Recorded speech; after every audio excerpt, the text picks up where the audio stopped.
Hello everybody, it's that college football guy here with another video. I'm here in lovely Hoopston, Illinois.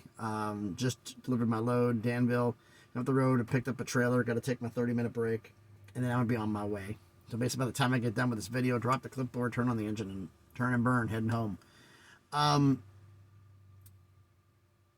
Everybody saw the fact that the ACC has made an amended complaint against Florida State.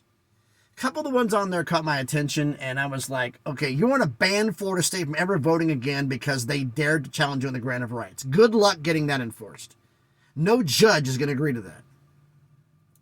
And they made a lot of points on there, and they went on there, and they went aggressive. They want to try to cut the throat of Florida State where they can't do anything. Why are they being so aggressive? They saw what happened to the Pac-12. Pac-12 wasn't aggressive, and they want to make sure that this doesn't happen to them. So I understand that. And the Pac-12's grant of rights is based upon the Big 12's grant of rights. And Oklahoma and Texas, when they left, how much money did they have to pay? A lot. And that was just 1 year left on the deal. Now, the Oklahoma and Texas situation with Big 12 could be paralleled, but it's not ACC. And I've been getting blown up on DMs because everybody has been seeing videos about the ACC. Everybody's doing videos about the ACC agreement and going into far more detail than I'm going to go in here because everybody's done it already. I don't need to go there. And all the complaints they've alleged. And a lot of people have been saying this on YouTube videos. The one I got told to watch was the Monty Show did theirs, and it was about the fact that this is like the Pac-12. No, it's not. Sorry, gentlemen, but no, this is not it. There is something that happened that is directly related to this, but it's definitely not the Pac-12 situation. And it said, yes, it is. It says the Pac-12's 10 schools had already gave notice and left. You say it's the same situation? Tell me the date that Florida State officially gave notice that they're leaving the conference. Tell me the fact that they gave notification of what conference they're leaving to. Give me the date that happened. Give me the date they gave in their application to a conference. Give me the date that conference accepted their invitation and gave them a date in which they start. You can't because it didn't happen yet. It hasn't happened. So you are making up stuff. It's not related to this. But there is one case that did happen. Pac-12 is recency bias. That's not what this is about. But there is a case, but the problem is what happened in this case doesn't help Florida State that much. Now, favorable judge, maybe? And you're saying, what case is that? Everybody seems to forget there was already an ACC member who left the conference who took the ACC to court. And that was Maryland. In 2012, when they and Rutgers left the Big East, Maryland left the ACC to join the Big Ten. And they were sued by the ACC for a payment fee. In fact, we have a little bit of a backstory here, but basically this whole thing legally started November of 2012, and it ended August of 2014 when the settlement was reached out of court. ACC had sued Maryland for $52.2 million. And basically what that is the ACC, I don't know if they're doing that now with Florida State because Florida State hasn't given notice, have they? They haven't given notice. But Maryland gave notice. So that Maryland withheld their payments from the media deal. No, ACC withheld the payment to Maryland. Maryland wasn't making any money.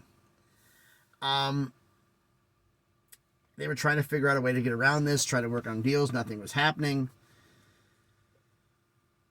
So a vote was taken on September of 2012. Before Maryland left the conference, about changing the penalty fee to leaving to 3 times the league's operating revenue, which at that point was $52.2 million, which is what the ACC was sued for. It was put up for a vote. Maryland voted against it because they said it wasn't fair. They were planning on leaving in 2 months. You think they're going to vote for a bigger exit fee? Come on. But still, on the record, in documentation, they voted against it. Fast forward to January 2014. Maryland countersued the ACC, sued them for $156.8 million, and sued them in a North Carolina court. Their lawyers advised them, beat them in their own backyard. They can't claim state bias because it's their own.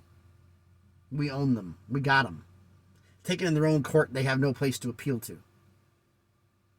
There's no chance of getting an appeal. If we appeal this in Maryland, they can appeal the decision. We do it in Maryland. We do it in Maryland. We do it in North Carolina. Where are they going to go? Smart move on their part. Maybe Florida State should have done the same thing. But the suit was alleging the conference members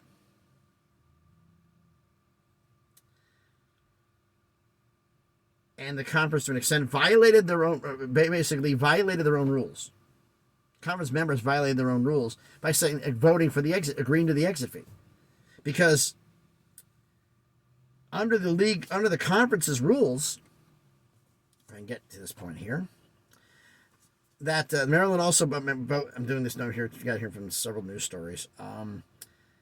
It claimed the ACC's member schools, when they did this, did not notify the conference or then Commissioner John Swofford. This is before Jim Phillips, John Swofford.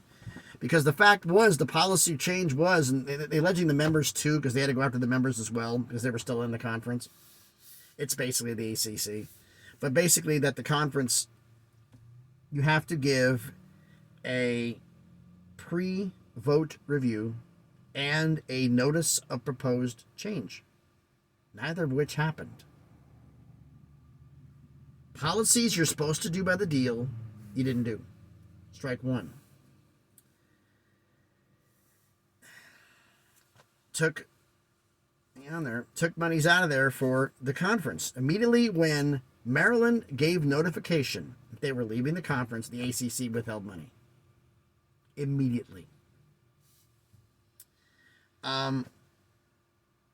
The problem is that they voted on this proposed change September 1st. The problem is a rule change cannot go into effect by league rules, conference rules, until the next fiscal year, which would have been July 1st, 2013. The next year of the contract, July 1st, 2013. No rules can go into effect until then. They did the vote in September. Maryland voted against it. Maryland announced the notice in November. They started enacting the policy of taking the money immediately, even though legally they couldn't do it according to Maryland's allegations. Maryland, the money was withheld.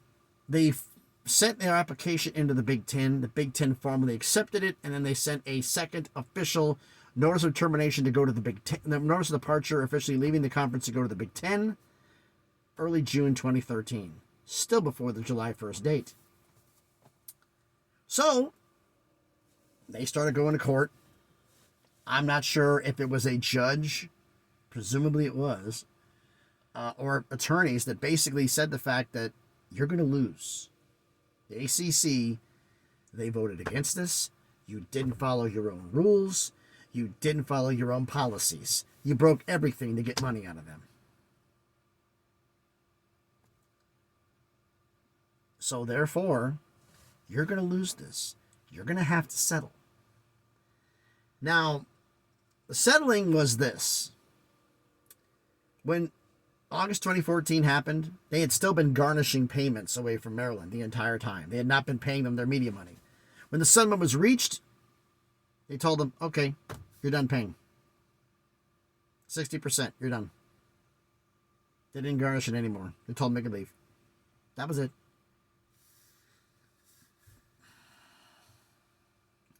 And the fact you understand is the settlement was reached after Maryland was already in the Big Ten officially. So, my back is killing me. Now, does this help help Florida State's case? Help the ACC? Look, ACC violated its own rules. Wasn't proven in court, but the case is there. But the difference is, Every step of the way, Florida State, Maryland fought this. They voted against the payment. They agreed the fact is there, proved the fact, preliminary and believe would have been proven in court, that you enforced this policy before it's taking effect. All of this was already in effect when Florida State made this move. All of the stuff was already there, and Florida State voted yes on it.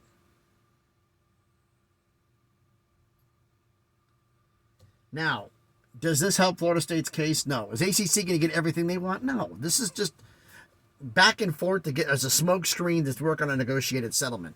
So, operating revenue. Here's the one thing. Exit fee, right?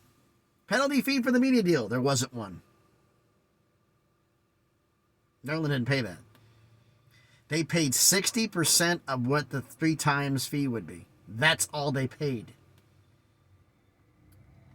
Now, I've been looking to try to find, was there an agreement with the ACC with a media rights deal that they had a penalty to pay for leaving that. And as far as I know, there isn't. I'm trying to double check my notes here. One of the other drivers just gave me the old head nod. Yeah, but that's there. I don't believe there was one. So the only thing they paid out of $52.2 million, they paid $31.4. That's all they paid. $31.4 million, and they were gone. Now, if somehow, I don't think this is going to happen, some way, they only pay 60% of the media rights revenue, what is the revenue?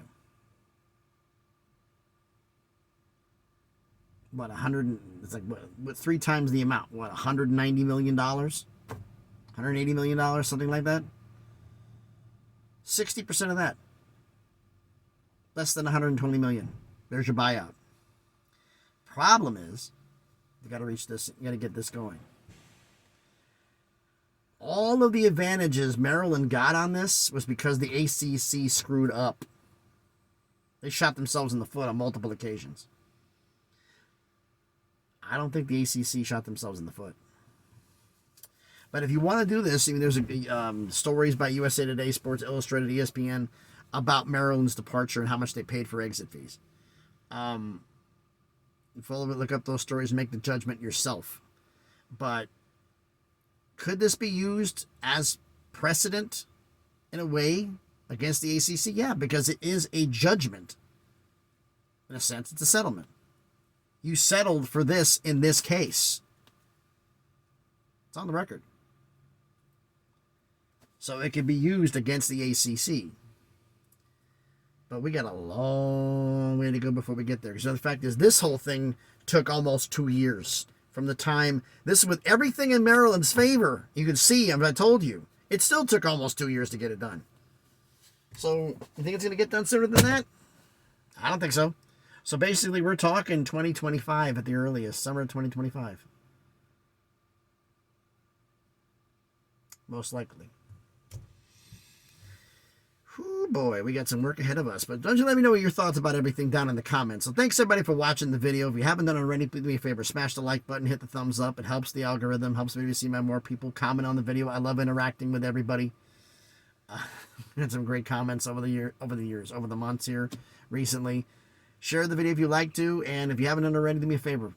Check out the other videos I have on the channel. If you like them, subscribe to the channel. Almost at 500 subscribers. Slowly, we're almost getting there. We just got to get to 500. I have an idea for a video for tomorrow, barring anything crazy happens. I'm wondering if I'm about to get in another Twitter war or X war here in a minute. We'll find out. Made a comment on a couple other YouTubers' videos on some bad ideas they had, or just venting, because they were venting and going like, you're venting in the wrong way. We'll see how that goes. But thanks everybody for watching. Be safe out there. It's still cold. It's still icy as hell. So be safe, be warm, and please be good to each other.